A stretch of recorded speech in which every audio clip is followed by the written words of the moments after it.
Assalamualaikum warahmatullahi wabarakatuh. Selamat sore Sobat di Pos. Ketemu lagi di Banjarmasin Pos bicara apa saja. Kali ini bersama saya reporter Banjarmasin Pos Amirul Yusuf. Kali ini kita akan bahas tema yang menarik yaitu adalah kita ini korban bullying. Kali ini saya sudah didampingi narasumber yang tentunya kompeten. Sesuai tema yang kita bahas hari ini yaitu adalah Anandita Amalia yang merupakan aktivis komunitas kita korban bullying dan Duta Genre 2023. Selamat datang, Anan. Terima kasih sudah datang ke Banjarmasin Pos. Terima kasih banyak, Kak, sudah diundang. Oke, kali ini kita akan sedikit berbincang mengenai sesuai temanya ya. Kita ini korban bullying. Nah, seperti yang kita tahu kan, MOS atau MPLS, masa orientasi sekolah sudah berlangsung ya, terutama untuk sekolah dasar dan SMP. Sedangkan SMA akan dimulai minggu depan. Nah, acara itu cenderung dominan kan mengenai terjadinya bullying di masa orientasi sekolah. Nah, banyak cerita adanya aksi-aksi bullying, terutama terhadap siswa baru. Iya. Bagaimana pendapat Anan mengenai fenomena ini? Oke, terima kasih banyak atas pertanyaannya. Jadi, untuk MPLS ini rasanya udah bukan rahasia lagi ya, sudah jadi rahasia umum gitu, bahwa di situ rawan banget terjadinya bullying kepada siswa baru. Banyak banget yang hal-hal yang tidak diinginkan gitu. Dan tentunya apa yang bisa kita lakukan adalah bagaimana kita bisa menangani atau mencegah, bukan menangani, mencegah dari saat ini. Karena kebetulan banget pagi ini juga Anan baru ngisi MPLS di SMP ITK dan Hasanah Banjarbaru. Nah, di situ kita bisa ngelihat bahwa dengan guru-guru, dengan pihak sekolah yang sudah melek, sudah terbuka bahwa isu bullying tuh udah nggak bisa dibiarkan lagi, udah nggak bisa dianggap remeh, jadi sudah dicegah dari sekarang. Jadi tadi siswa-siswa SMP-nya, siswa-siswa SMP kelas 7 yang baru masuk itu udah dikasih edukasi mengenai bullying itu seperti apa, apa aja tipe-tipe bullyingnya, karena yang sering kali dipikirkan sama teman-teman yang masih siswa-siswa yang masih kecil-kecil gitu ya, masih anak SD, masih SMP itu adalah bullying itu cuma yang fisik gitu, yang cuma dipukul, yang ditendang segala macam. Cuman mereka sering kali terlupa bahwa ibaratnya kalau bahasa Banjarnya kan bersambatan gitu. Nah, yang ngejek-ngejek itu juga sebenarnya udah masuk bullying. Makanya kita kasih edukasi bahwa bullying itu ada bukan cuma fisik loh, tapi ada verbal, ada secara sosial, ada juga secara cyber juga. Nah, di situ dengan pemberian edukasi itu harapannya bisa mencegah tuh. Dan MPLS yang biasanya menjadi ajang rawan bullying, kita jadikan MPLS itu ajang untuk memberikan edukasi sejak dini seperti itu. Oke, mantap sekali. Terus pertanyaan berikutnya kan, bullying tadi ada yang bentuk fisik dan juga bentuk secara verbal ya. Betul. Nah, kalau menurut Anan sendiri dampaknya ke depannya untuk anak tersebut gimana? Aduh, sedih banget ya kalau bahas dampak bullying tuh rasanya buruk banget. Pertama, kalau korbannya adalah anak, itu tidak bisa dipungkiri, aduh dampaknya besar banget, Kak. Karena kebetulan aku juga mahasiswa psikologi, Anan juga mahasiswa psikologi, jadi belajar gimana pengaruh emosi, perkembangan pada anak dari bullying itu. Dia, si korban tadi bisa jadi tumbuh menjadi remaja yang menutup diri, tidak percaya diri, pokoknya aduh, apalagi pengaruh sama prestasinya ya sebagai siswa, karena bahas MPLS tadi bisa jadi dia males-malesan ke sekolah, mau bolos dan segala macam. Itu untuk korban. Kalau pelaku gimana? Anak yang sudah pernah menjadi pelaku bullying bisa jadi tumbuh menjadi remaja yang lebih agresif, yang bisa lebih rawan mendekati dengan kenakalan-kenakalan remaja. Jadi dampak buruk bullying itu nggak cuma untuk korban, tapi pelaku juga ada, seperti itu. Oke, itu. Terus bagaimana untuk mengedukasi untuk korban bullying? Pertama mereka kan cenderung pendiam dan menutup diri. Betul. Bagaimana? Nah, itu tadi ya, Kak, korban bullying itu umumnya yang merasakan dampak buruk bahwa tidak ada orang yang mengerti dia, bahwa dia tuh mungkin udah merasa takut duluan ya, kayak kayaknya aku akan disakiti lagi sama orang lain dan segala macam. Maka pendekatannya adalah sesuaikan sama si korban. Kalau misalnya korbannya tuh masih anak SD, masih anak SMP, kita coba cari tahu dia lebih mendengarkan siapa sih? Mendengarkan gurunya kah? Mendengarkan orang tuanya kah? Atau mendengarkan temannya? Itu dulu yang dicari tahu, dia mau mendengarkan siapa. Karena misal dia mau mendengarkannya orang tuanya aja, biar gurunya mau mendekati segimanapun, dia akan menutup diri, seperti itu. Jadi cari dulu orang yang dia dengarkan siapa, dan gunakan pendekatan yang bisa dia terima. Karena nggak semua korban tuh mau diberikan edukasi. Bisa jadi dia mau didengarkan dulu kah?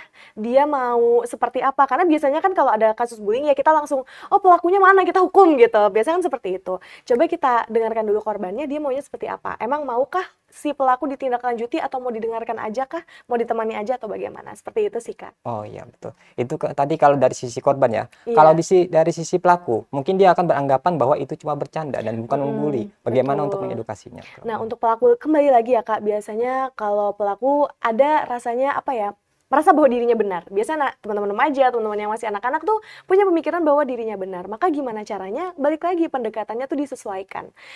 Apa ya, Gen Z, Gen Alpha tuh, karena Anan juga Gen Z dan Gen Z gitu ya, akan sulit untuk mendengar bahwa kamu tuh salah. Itu sulit untuk diterima. Untuk dihakimi itu sulit diterima. Maka gimana caranya kita melakukan pendekatan supaya dia tidak merasa dihakimi? Kita cari tahu dulu kenapa kamu melakukan itu. Karena bisa jadi, apa ya, perilaku kita tuh tidak sesimpel, oh penyebabnya ini. Tapi bisa jadi entah dia mau mencari perhatian kah? Dia memang murni sebenarnya bercandaan aja atau bagaimana? Maka itu dulu, kamu kenapa melakukan itu, dan sebenarnya dia bermaksud nggak sih melakukan itu? Jadi memang pendekatannya tuh memang ke akarnya gitu loh Kak. Seperti itu. Sama untuk pelaku pun ke akarnya kenapa dulu, pendekatannya juga disesuaikan dengan si pelakunya tadi, kayak gitu. Nah, itu dilakukan oleh pihak sekolah atau menurut harus ada dari keluarga sendiri? Nah, kalau dari pihak sekolahnya sebaiknya harusnya bagaimana nih? Pihak sekolah ya Kak? Nah, pihak sekolah tuh biasanya kan setiap sekolah seharusnya memang punya guru BK ya Kak? Nah, stigma teman-teman siswa, teman-teman remaja, bahkan anak sendiri pun ya pas lagi siswa tuh, aduh guru BK tuh ngeri deh kalau sama pas guru BK tuh ngeri gitu. Nah, gimana caranya stigma guru BK yang mengerikan itu hilang? Maksudnya gimana siswa itu bisa nyaman sama guru BK? Gimana caranya pelaku pas dipanggil, kamu dipanggil guru BK tuh nggak takut dulu, nggak merasa terintimidasi dulu. Itulah tugas sekolah dulu untuk membenahi gimana caranya BK itu namanya aja juga bimbingan konseling ya Kak. Konseling bukan bimbingan penghakiman atau segala macamnya.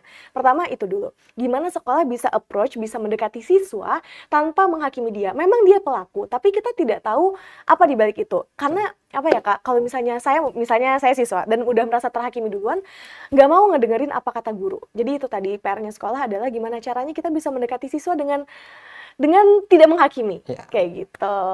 Oke, kalau menurut Anan sendiri cenderung di SD, SMP atau SMA yang bahkan menurut paling parah menurut Anan? Kalau menurut Anan pribadi kan pas SMP ya Kak, dan ternyata setelah tadi ngobrol sama guru SMP yang tadi Anan datengin pun memang paling banyak di SMP. Mungkin karena memang masa-masa pencarian dirinya gitu ya Kak, dan usianya pun memang pas lagi apa ya, kalau bahasa Banjarnya tuh babal-babalnya kayak kenal Kak. Kalau pas SMA tuh mungkin udah bisa lebih berpikir kayak gitu, lebih bisa pikirannya lebih logis lah. Oke, berhubung tadi SMA lebih logis, nah bagaimana menanggapi kan ada kasus kan pasti. yang baru-baruan ya di Banjarmasin juga, Iya, kan dia kan ternyata dibully, terus melakukan tindakan kriminal langsung kepada pelakunya itu ya dengan melakukan senjata tajam dan sebagainya. Itu komentarnya gimana itu dan harusnya bagaimana? Nah, kasus itu ya Kak yang dia dari SMA, tapi dari berita pun kita tahu ya bahwa itu ternyata terjadi sudah lama. Itu sesuatu yang sudah dia pendam.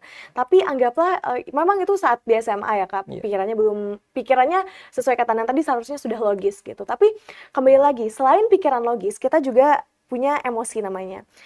Bisa jadi siswa SMA tuh pikirannya sudah logis tapi emosinya belum matang. Perkembangan emosinya belum selesai. Mungkin dia tidak tahu bagaimana menyalurkan emosinya seharusnya. Itu pasti kesel ya Kak, dibully mah dari lama udah pasti kesel gitu, nggak punya teman misalnya segala macam. Gimana caranya si korban tadi ya Kak, dia itu sih Kak salah satu pentingnya seorang remaja, seorang teman-teman siswa itu punya support system namanya. Ini akan bersinggungan sama komunitas, cuma akan kita bahas nanti gitu ya Kak.